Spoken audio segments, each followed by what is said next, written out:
check versi aku ya, sepemahamanku ya, karena uh, mungkin masih apa ya, masih abu-abu nih antara modelnya dari decoding ini apakah kita diberikan atau mungkin kita yang bikin sendiri ya. Kalau kita asumsikan yang kita diberikan, berarti kita harus nge-get dulu dari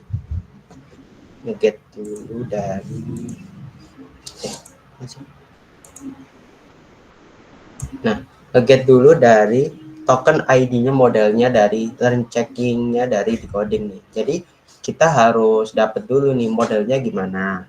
Nah, setelah teman-teman dapat modelnya nih, teman-teman bisa simpen di stage manajemennya teman-teman. Terus teman-teman bisa dapat kira-kira suara aku kedengeran nggak sih? Apa dari tadi aku ngomong gak ada yang denger ya? Aman, masuk.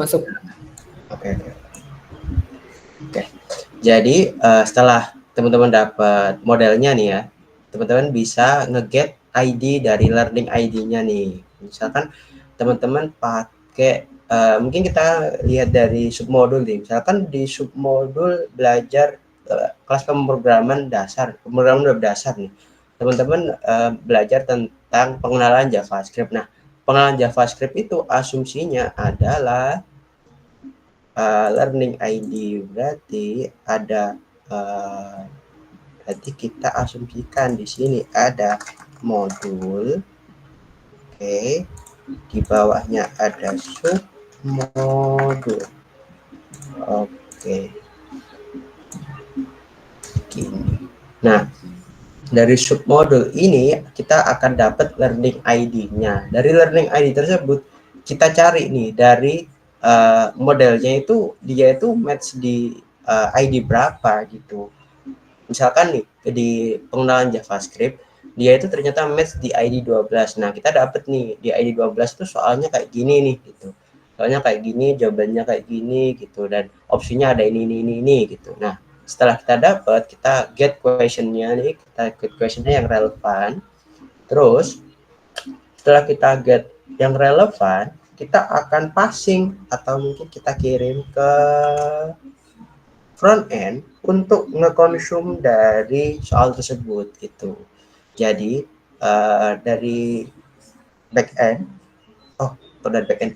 Jadi awalnya itu front end ngirim learning ID mana sih yang kita mau ambil nih.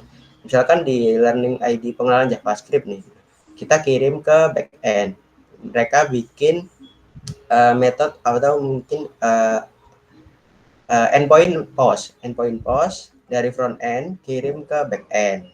Dari di back end kita udah dapat nih, kita get learning ID-nya mana. Kita dapat learning ID-nya mana, kita langsung kirim ke model dari ID-nya learning check-nya jadi decoding.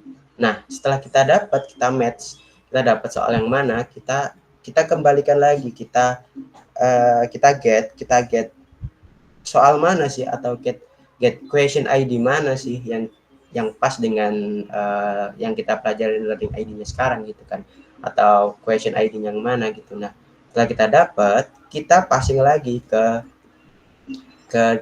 front end untuk bikin state managementnya untuk kita dapat soal-soalnya nih.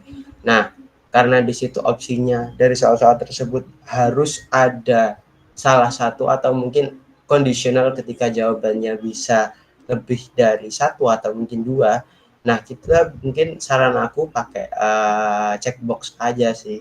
Karena kalau teman-teman pakai option, bisa jadi ketika teman-teman ambil yang lebih dari satu, pilihan teman-teman yang satunya akan hilang. Jadi saran aku pakai checkbox karena dia itu mendukung untuk apa ya, dua jawaban gitu ya.